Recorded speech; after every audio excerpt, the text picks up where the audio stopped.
অমলকান্তি, নীরেন্দ্রনাথ চক্রবর্তী। অমলকান্তি আমার বন্ধু।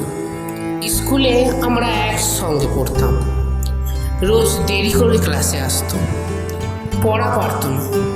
শব্দরূপ জিজ্ঞেস করলে এমন অবাক হয়ে জানলার দিকে তাকিয়ে থাকতো যে দেখে ভারী কষ্ট হতো আমাদের। আমরা কেউ মাস্টার হতে চেয়েছিলাম, কেউ ডাক্তার, কেউ উকিল। অমলকান্তি সেই সব কিচ্ছু হতে চায়নি। সে রোদ্দুর হতে চেয়েছিল। ক্ষান্ত বর্ষণ, কাক ডাকা বিকেলে সেই লাজুক রোদ্দুর, যা আমার জামরুলের পাতায় যা নাকি অল্প একটু হাসির মতো লেগে থাকে। আমরা কেউ মাস্টার হয়েছি, কেউ ডাক্তার, কেউ উকিল। অমলকান্তি রোদ্দুর হতে পারেনি। সে এখন অন্ধকার একটা ছাপাখানায় কাজ করে। মাঝে মধ্যে আমার সঙ্গে দেখা করতে আসে, চা খায়, এটা ওটা গল্প করে, তারপর বলে উঠি তাহলে।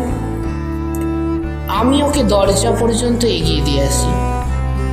আমাদের মধ্যে যে এখন মাস্টারি করে অনায়াসে ডাক্তার হতে পারত।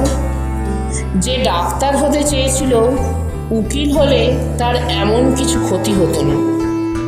অথচ সকলেরই ইচ্ছে পূরণ হলো এক অমলকান্তি ছাড়া। অমলকান্তি রোদ্দুর হতে পারেনি। সেই অমলকান্তি রোদ্দের কথা ভাবতে ভাবতে যে একদিন রোদ্দুর হতে চেয়েছিল।